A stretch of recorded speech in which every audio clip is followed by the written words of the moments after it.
and welcome everyone to our second episode of A Lady's Ramblings. We have a special edition today. I'm here with D. Christian Moore for Election Reaction 2012. Election. Okay, so like I said, I'm here with D. Christian Moore. He is the Chris. He is the executive editor and founder at libertylog.org. Chris, can you please give us a short description of your site? What can we find when we visit? Awesomeness. No, Liberty Log is basically it's a community of like-minded individuals. Basically, we're libertarians, conservatives, liberals, Greens, a little bit of everything. We've got a discussion group in Facebook. We've got a series of long-form articles, short discussion posts, and on the actual website libertylog.org, and we do some videos too. And the point is, we're very committed to the ideals of the Constitution and the simple fact that America is slipping away. Mostly because the left and the right are so focused on attacking each other that they don't even realize how far we're moving from the things the country stands for. And really, we try to discuss, to joke, to elucidate some ways to find common ground and actual solutions. Okay, thank you. So let's get started. So what can we expect to see from President Obama during his second term? Lots of indictments. No, well, I'm sure Eric Holder will leave. Let's, again, Fast and Furious. And the thing is, this is another place where Mitt Romney made a mistake. The media was clearly cheerleading for President Obama. And that's what they do. The mainstream media, do you know why the media hates Fox News? Because Fox News does for Republicans what the rest of the media does for Democrats. They take what they say at face value. They sort of cover for them a little bit. And part of it's because it's a natural bias. So a lot of times they may not even realize they're doing it. What's with the New York Times, MSNBC, and sort of the mainstream entertainment industry did for President Obama. So if George Bush had been president and George Bush was a big government guy too. I mean, this is my thing. George Bush and Barack Obama were both sort of big government takeover. Like, they're doing the same thing. Their foreign policy was the same. What really, I look at it, the Bush-Obama policies: war, debt, expansion of the security and police state. Okay, they're both doing the same thing.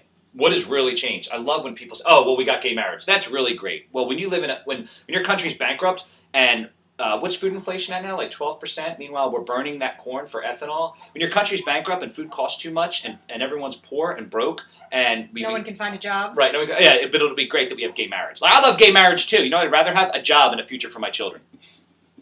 I have to agree there. So as for what we can expect from Barack Obama, well, Eric Holder will leave because the Fast and Furious, he's got to get. And you normally do see a lot of people leave administrations when they come in for their second term because they sort of did their part. They're tired of it. It's a grueling career. But Eric Holder's been under fire with the new Black Panther thing, with the Fast and Furious thing. I mean, Eric Holder allowed arms to be sold to Mexican drug cartels, and people died. And then they go in this, well, I didn't know, and that started out of a growth of something else that is starting to Bush. Fuck you, dude. You're the guy in charge. Just own it. You should have stopped it. You shouldn't have let it happen. You did. And so Eric Holder, I'm sure, will be out soon. Hillary Clinton will probably head for the exits, too, within the next couple months. As for his actual policies, well, he clearly said that once he's reelected, he'll have more freedom. That's what he said to Vladimir Putin. Because Barack Obama does not want missile defense. Putin doesn't want missile defense because Putin wants to be able to say we can shoot missiles at you. Like, this whole concept that missile defense is an offensive operation is so stupid, and it just makes me laugh because the sort of international left says, well, missile defense makes the Soviets nervous, so we shouldn't do it. But I don't even understand that. What the hell do I care about what makes the Soviets nervous? That's why it would really piss me off about Obama. That one time when he said, we can't drive whatever kind of car we want, set our house at 72 and expect the rest of the world to say, okay. I don't give a fuck what the rest of the world thinks about the car I drive. I care about what kind of car I need. And so I think with Obama, we'll see a lot more consideration about what the rest of the world thinks because he's like that kid in school that really has no core. He just wants to be liked. And the problem is, I'm going to say that about 55% of my fellow Americans are also like those kids in high school that really just want to be liked. So they'll sit around and say, well, the Brits don't like this, and this makes the Soviets nervous, so I think that whatever makes people the most happy is what we should do, without any consideration about what that means for our national security. And I'm sorry, I'm not trying to call some of my fellow countrymen stupid, but... Grow a pair. Yeah, like fucking nut up or shut up. Okay.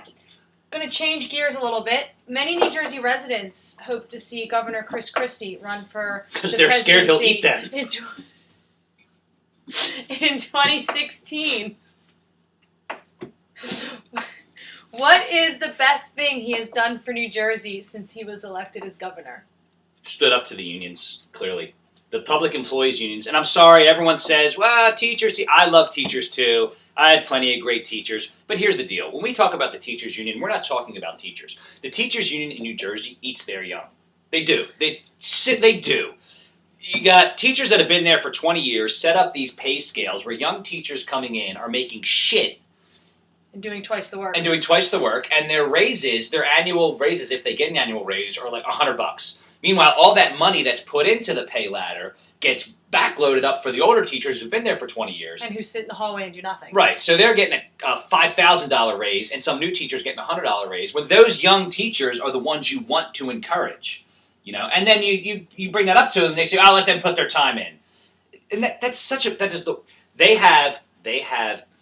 Here's the thing: teachers say they're professionals, and some of them, I'm sure, think they are, and they do the job because they love the kids. But at its core, in the teachers' union, what you basically have is no different than the thugs of the SEIU and all those other unions that we see in the purple shirts. Just they're thugs. They're thugs, and they're pushing for their favorite policies, their piece of the pie. You know, if teachers were smart, they would organize like a professional association, like lawyers, like doctors, where they can come together and talk about ways to improve the overall profession, improve the effectiveness of what they do.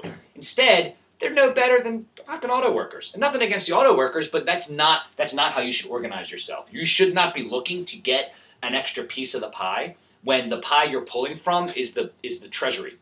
You know, is the taxpayer's treasury. The United Auto Workers strikes, they're striking against Ford or GM or Toyota.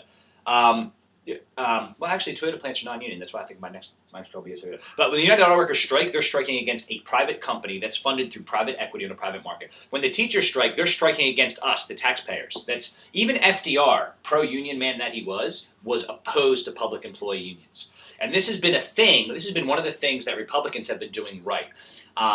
In Wisconsin, in New Jersey, in Indiana, is standing up to the public employee unions and saying, look, your pension plans are killing us. And here's the simple fact.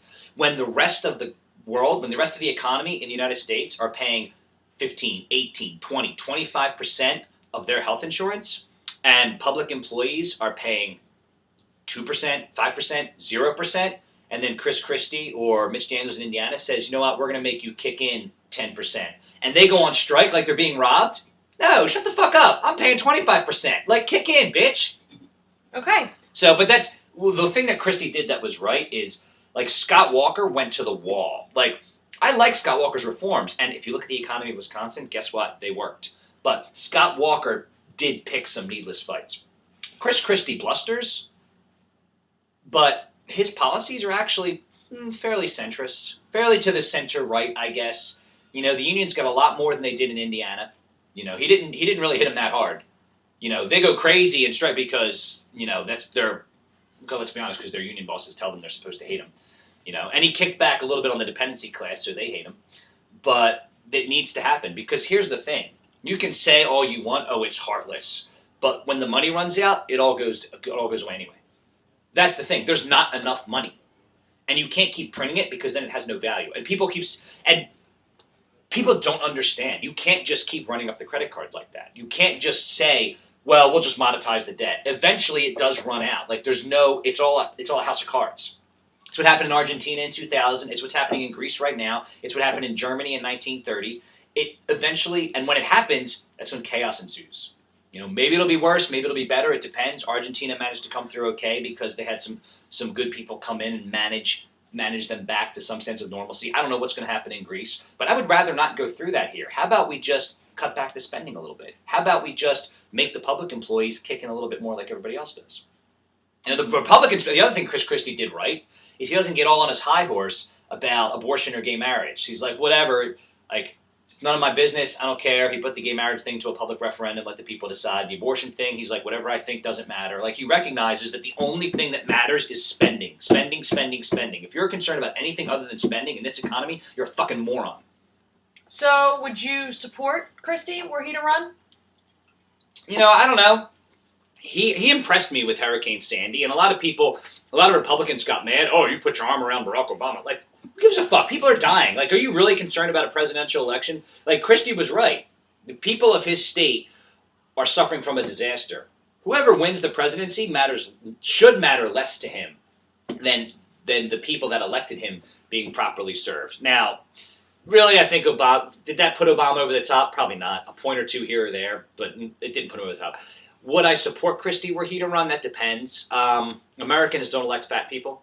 And that's not a fat joke. The last overweight president we had was Taft. He was like 300-something pounds. And Teddy Roosevelt was a little bit portly, but he was sort of an alpha male. But since the TV age, the taller guy wins, the thinner guy wins. If they're both tall, thin, and attractive, then we start talking about other things. But that's just how we roll. It's all about image. Right or not, it's all about image. That's how we knew Al Gore wasn't running again, because he hadn't gone on a diet. That's should it matter? Probably not. Does it? Yes. It's just reality. Does that mean I wouldn't support Christie? I like him, but let's be honest. Again, Christie's actually fairly centrist. Republicans around the country like him because he gets good press, and a lot of that good press involves him taking people to task that need to be taken to task. And I love that. However, he also gets good press because he's in New Jersey, and the New York media market, and then the Washington right there. Like, he's just here. He's a Republican near New York that's fairly popular.